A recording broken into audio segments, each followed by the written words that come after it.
Welcome to our Global Voices interview series. I'm Lana Wong, and I'm streaming to you live in the middle of the IMF World Bank spring meetings. Every year we have thousands of development professionals, civil society, and all kinds of entrepreneurs coming to discuss the global issues of the day.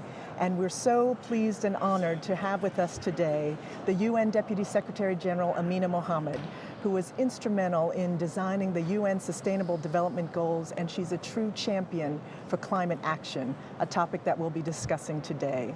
So before we dive in, let me also welcome our online audience, and please, I encourage you to submit your questions in the comments section of this video. So Amina, thank you so much for being with us today. Well, thank you for having me. It's great. You know, there's so many topics we could talk about. You know, the world is on your shoulders with the huge mandate of the United Nations, but let's focus on the critical issue of climate change action today.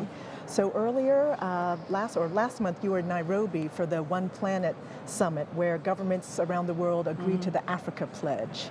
Can you tell us why Africa is such a critical front for climate action, and what challenges and opportunities emerged from the summit?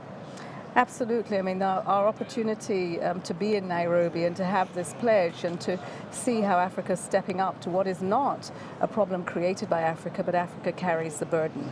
Yes. And I think that that's why it's important that we see the climate action agenda is around trying to reduce emissions, but it's because it's exacerbating poverty in Africa. It is because that most of the solutions that we are looking for climate action will need to happen in Africa if it is also to grow with a green footprint. And so it's a tragedy when you see the Sahel, you see the conflict, you see the lack of livelihoods because climate change is happening really rapidly. It falls on the shoulders of women, of children.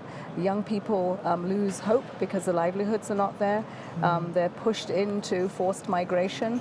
And I think that these are some of the reasons why that pledge itself was, really to get hands together, but to show the world that the partnership for climate action needs to happen now, and Africa at the forefront.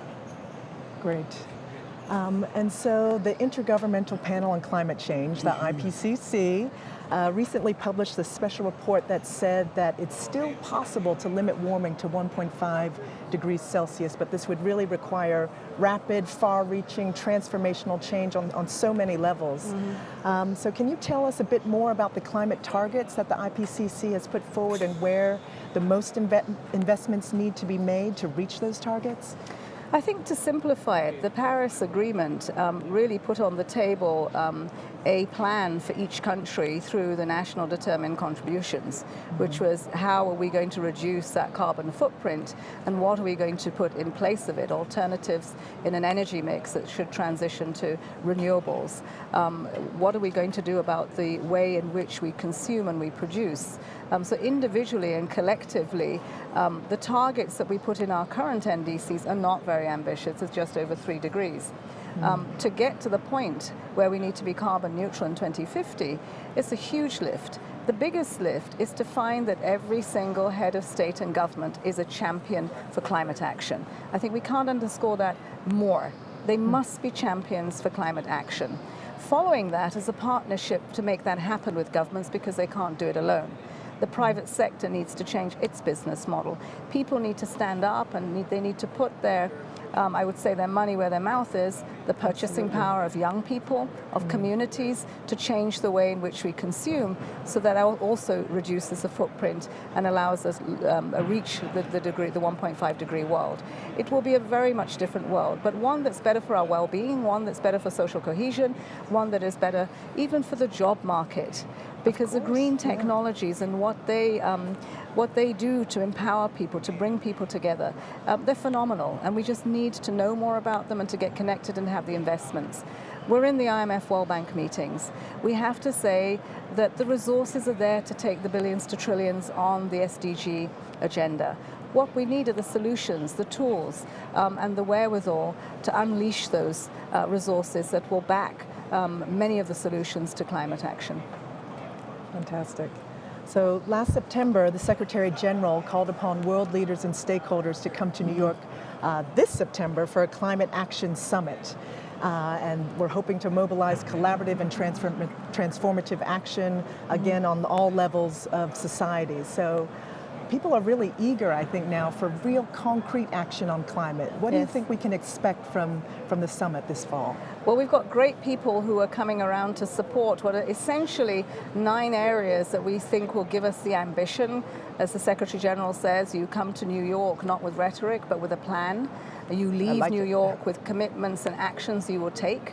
And around those areas is the ambition, what we do in cities, what we do in industry, what we do in our nature-based solutions, how we take finance on board, the role of young people, the cross-cutting issues that will affect women, will affect health, will affect education, what we do on energy. So I think we've got the right clusters and the arrowheads for making this happen. And so we're very excited. It's not going to start in September, it's already started. The momentum is building around coalitions for what they will do, but we need the scale, we need the impact, and we do need our leaders to be champions. As you are. And so let's just segue. We have an online question from one of our viewers, from George Kiritu, who's asking, what is the plan to reduce conflicts in this era of climate change? Well, I think it's quite a complex challenge. There are political solutions that are necessary in many of our countries. I mean, if I speak to Africa, the many solutions that we've brought to the table, where collectively we've brought peace now in the Central African Republic. To keep the peace is the challenge. We're crossing that bridge of peace into sustainable development, and so it needs investments right up front. And I think that that's what we need to do, to find better mediation, people coming with political solutions that are sustainable, involving women in what we do to make peace possible. And then I think, at the end, it's investing in young people's futures. What are their aspirations? How are they connected to an economy? Do they have the education, the skill sets? How are we making sure technology doesn't leave people behind, and that it really does connect us to where aspirations will be met? Indeed, yes. Thank you. Well, so the World Bank works closely with the UN, of course, and its agencies to support mutual climate action on the ground and at all levels. So at COP24 in Poland, the bank announced a new set of climate targets, more than doubling current 5-year investments to around $200 billion for ambitious climate action. How can the international community help drive the huge financial needs for developing the sustainable energy and low carbon infrastructure needed to assure we avoid the most catastrophic impacts of climate change in the future? Well, the plan, the pathway that the bank has, and it was very nice to hear the new president of the bank reinforce his support for the bank's plan on climate action. I think that that's a really good example of what needs to be scaled up. Our other multilateral development banks also need to be part of that. We know that the African Development Bank has its energy program, needs to be scaled up. We know that there is work that's being done by the EBRD on climate and the different instruments that they are bringing through the private sector to invest in green economies. So I think what we need is not necessarily any more ideas or policies, but we need to action the existing ones and to bring scale in terms of investments to what we're doing.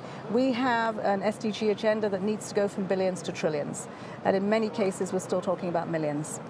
And I think that this is the real call to action that we need. Again, I'll keep underscoring, our leaders need to be champions. They don't need to just commit to it, they need to champion this. The political will, absolutely. Yes.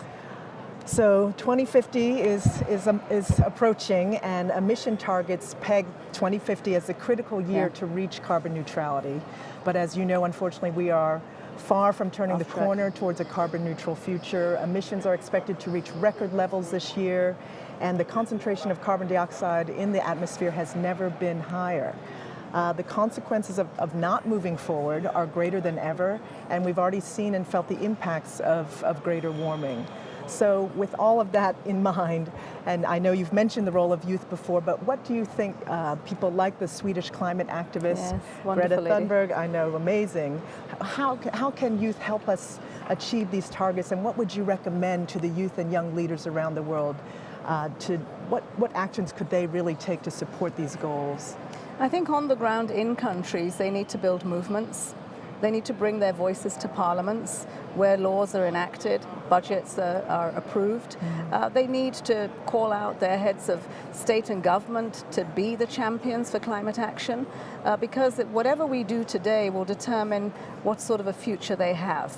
And I think they need to be concerned about that, and we've heard Greta with her great voice, many other great voices, but they need to come together. These movements need to build. They need to know that this is a journey. It's a tough one. It won't happen overnight. There are certain actions that do need to happen in the very short term because they will determine whether we will bend the curve or not on the emissions. And so I hope that voices like Greta's will multiply online, in the streets, in the parliaments, and that we will get the momentum that's needed for institutions like the Bank, the United Nations, to be able to support countries to get on those pathways. Great. Now, if I may, I'd love to ask a small personal question, but I don't think many people know that you are the eldest of 5 daughters and a mother of 6 children yourself. And a granddaughter. Oh, good. Wonderful. Congratulations. Maya, yes. And your father was a Nigerian herdsman and a vet, and your mother a British nurse. And you are now second in command of the United Nations, and you have an incredible career and record of service to Nigeria and the world, and we thank you for that. But given you're such a role model for women and girls, for Africa and all around the world, what message would you have for those who really dream of making a difference in the world? I think for me it was always about caring about those that didn't have. I was always very concerned that, there were barriers for people that I didn't have, for education, for access to basic services and rights and opportunities. And so I had a cause, and the cause was, to look behind me and not ahead of me, and to make sure we were bringing everybody along. So 4 sisters and a mother and father that were service. I guess our cause was about our humanity, our communities, our people. I would say the first thing would be, this is a journey, and it's a pretty tough one. But every step that you take, bring along a network, bring along the best that you know. Sometimes you find yourself in a position where you don't think it's the job that you want or the place you want to be, but be the best that you can. Because eventually you become an essential commodity. People come looking for you. You don't need to look for it. People see the cause, they see the commitment, they see the passion, and never give up. Speak truth to power. Be honest with yourself first. And for me, faith has been a big part of why I am who I am. I can get a lot of things wrong, but I always say God doesn't get it wrong, and so He's got my back, and that's good. But really for young, especially young women and girls, you can be whoever you want to be. You just have to go for it and be very honest about it being results in other people's lives. If this works out to make a difference in other people's lives, that's it. It's great. That's about smiling at someone that you make a difference in their life. That's what matters. It's about other people, really. Thank you so much. So well said, and thank you for your commitment, your passion, your going for it, and for making the real difference in the world and for caring for the people around us. So it's been a real honor, Amina. Thank you for being here. Thank you very much. Thank you for having me. And thank you to our online audience for joining our conversation today. Keep your eye on this space as we'll have a full slate today of other wonderful speakers on the Global Voices series. And please use the hashtag WBGmeetings to add your voice to this conversation. I'm Lana Wong, and we're signing off right now, but hope to see you soon.